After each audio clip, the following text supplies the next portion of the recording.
I still remember the day I walked away from my family's mansion, my father's words echoing through the marble halls. "Worthless child, you'll never succeed." The rain poured down, matching the tears streaming down my face as I clutched my small suitcase.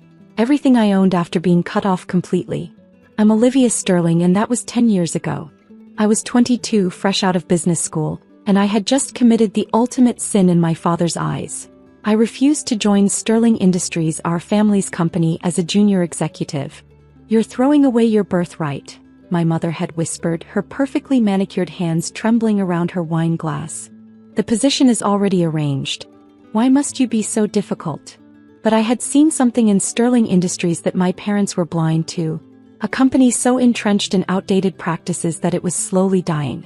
My father, James Sterling, ran the company like it was still 1985, refusing to adapt to the digital age, dismissing innovation as trendy nonsense. I had tried to show him the problems.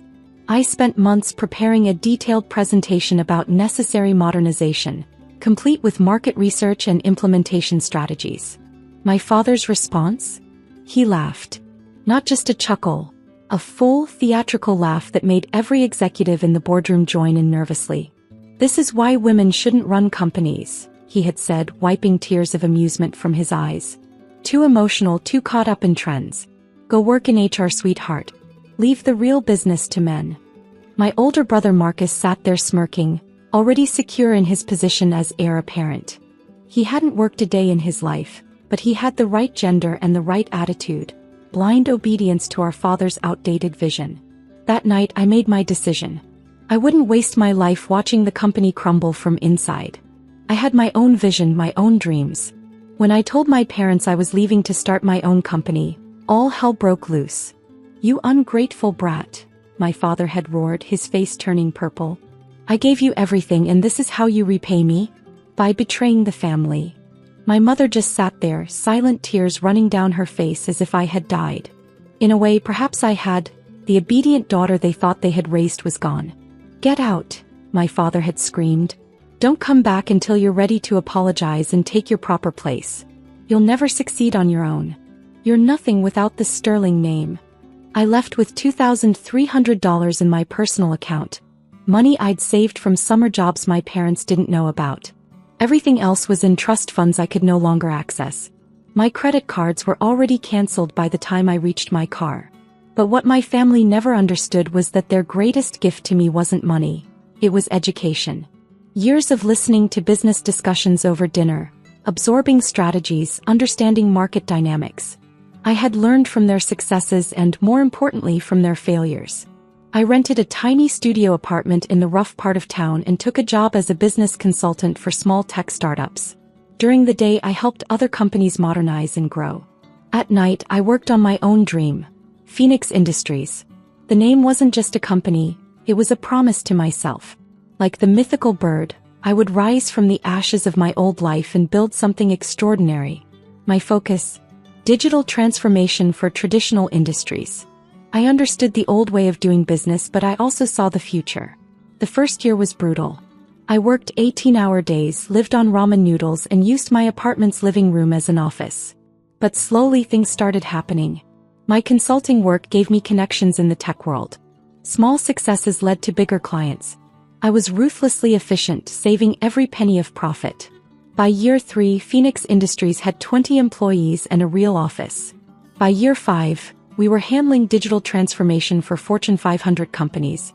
I kept my name out of the press, operating through subsidiaries and shell companies. As far as the business world knew, Phoenix Industries was run by a mysterious CEO who never appeared in public. My family? I heard snippets about them through business news. Sterling Industries was struggling to adapt to the digital age, exactly as I had predicted. Their stock was dropping, their market share shrinking. My brother's leadership as CEO was a joke in industry circles. But I stayed focused on my own path. Every time I felt like giving up, I remembered my father's words, "You'll never succeed." Those words became my fuel. While Sterling Industries clung to the past, Phoenix Industries helped other companies embrace the future. 10 years passed this way. I built my empire piece by piece, acquisition by acquisition. Phoenix Industries became a powerhouse in digital transformation, with offices in 12 countries and over 10,000 employees. My personal net worth exceeded my father's in year 8, but nobody knew. I lived comfortably but modestly, driving the same car I bought in year 5. Then came the day I had both dreaded and anticipated. My assistant rushed into my office, her eyes wide with excitement. "Ms. Sterling, Sterling Industries just announced they're looking for emergency investment. They're on the verge of bankruptcy." I picked up the report she handed me, my hands steady despite the storm of emotions inside. Sterling Industries, once valued at $89 million, was now worth less than half that. Their stock had plummeted 70% in the last quarter alone. Their biggest problem? Failure to modernize, my assistant continued. They're losing contracts to more technologically advanced competitors. I leaned back in my chair, looking out at the city skyline from my penthouse office. 10 years of preparation had led to this moment. I opened my laptop and typed a simple email to my board. "Initiative Homecoming is a go. Prepare the takeover documents." The next day, Sterling Industries received an offer they couldn't refuse. A lifeline from Phoenix Industries. The terms were simple. Full operational control in exchange for saving the company from bankruptcy. I knew my father would fight it. His pride wouldn't let him accept defeat easily. But I also knew he had no choice. His investors were in revolt, the board was threatening to remove him, and his beloved company was weeks away from collapse. What he didn't know, what none of them knew, was that the CEO of Phoenix Industries, the mysterious savior they were about to meet, was the worthless child they had thrown away a decade ago. Sometimes success isn't about proving others wrong. It's about proving yourself right. The Sterling Industries boardroom hadn't changed in 10 years. The same mahogany table, the same leather chairs, even the same pretentious oil paintings of past CEOs, including my father's portrait, though it looked noticeably older now, just like him. I stood in the adjoining room, watching through one-way glass as the Sterling Industries board assembled for the emergency meeting. My father sat at the head of the table, his once black hair now completely gray, his confident posture replaced by a slight stoop.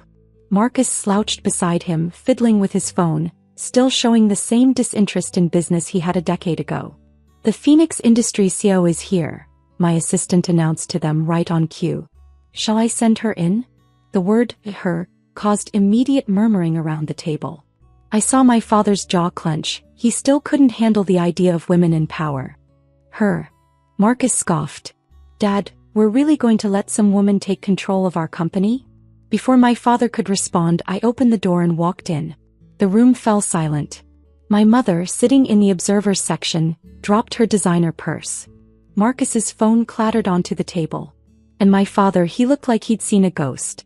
"Olivia," he whispered, his face draining of color. I wore a crisp black suit, my heels clicking against the marble floor as I walked to the podium. 10 years of confidence radiated from every step. "Good morning, everyone. I'm Olivia Sterling, CEO of Phoenix Industries." Marcus jumped up, his chair screeching against the floor. "This is a joke, right? Little Olivia. The failure." I smiled, removing a folder from my briefcase. "Actually, Marcus, I'm the one here to stop Sterling Industries from failing. Your failure, to be precise. Shall we look at the numbers?" I clicked a remote and the screen behind me lit up with graphs and charts. "Sterling Industries has lost 70% of its market value under your leadership. Your technology is obsolete, your management structure is archaic, and your market share is evaporating. Now see here." My father started to bluster, but I cut him off. "No, Dad. You've done enough talking.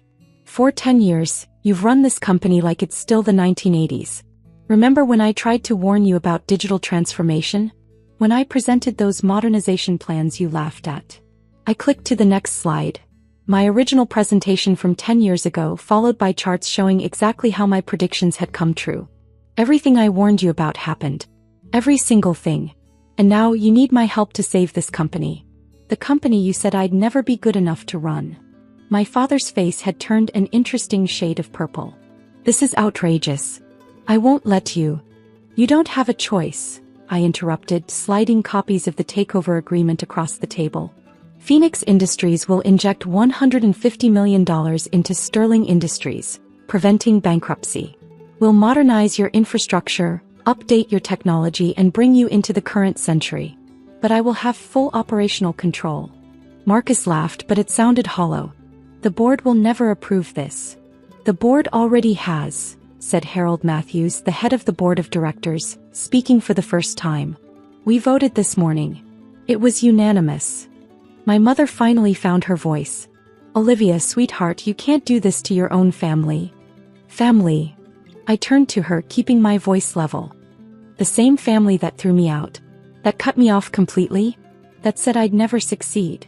I shook my head. "I'm not doing this to my family, Mom. I'm saving the company my grandfather built, from my family." I walked around the table, stopping beside my father's chair. "You know what the saddest part is, Dad? If you had listened to me 10 years ago, none of this would have been necessary. Your stubbornness, your pride, your refusal to change, that's what brought us here." He wouldn't meet my eyes. His hands trembled as he reached for the takeover agreement. "Sign it," I said quietly. "Or I'll wait 2 weeks and buy Sterling Industries at bankruptcy auction for half this offer." One by one the documents were signed. With each signature I watched the power shift in the room. Marcus stormed out before it was finished, slamming the door behind him. My mother dabbed at her eyes with an expensive handkerchief. My father, the great James Sterling, seemed to shrink in his chair. As the board members filed out, I remained standing at the head of the table. Finally my father spoke, his voice barely a whisper. "How did you do it?" "I did exactly what you taught me, Dad. I saw an opportunity and I took it. The only difference is I saw the future while you clung to the past." He nodded slowly, years of arrogance finally crumbling. "And now? What happens to us?" "You'll retire, of course. Spend time with Mom. Travel. Marcus will need to find a real job. I hear Walmart is hiring." I allowed myself a small smile. "Sterling Industries will survive, Dad. It just won't be run by Sterlings anymore." As I turned to leave, my mother called out, "Olivia, wait. Can we at least have dinner sometime? Try to be a family again." I paused at the door, thinking of all the family dinners where I'd been belittled, all the holidays where my achievements were dismissed. "Maybe someday, Mom. But right now I have a company to run. Actually, 2 companies." That evening I sat in my office watching the sun set over the city. My assistant brought in a copy of tomorrow's Wall Street Journal, the headline already set. "Phoenix Rises.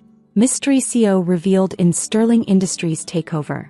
I poured myself a glass of champagne, the same brand my father used to celebrate Marcus's business accomplishments, such as they were. The irony wasn't lost on me. My phone buzzed with a text from my father. "I was wrong. I'm sorry. 10 years too late," I thought, but I appreciated the effort. I typed back a simple response. "I know. Success, I've learned, isn't about proving others wrong. It's about proving yourself right. And sometimes the greatest revenge isn't making others fail. It's succeeding so spectacularly that they have no choice but to acknowledge what they threw away." I raised my glass to the city lights, toasting the scared young woman who had walked away from wealth and privilege to build something of her own.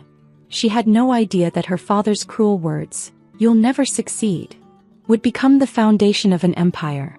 Sometimes the people who try to break you end up making you unbreakable instead.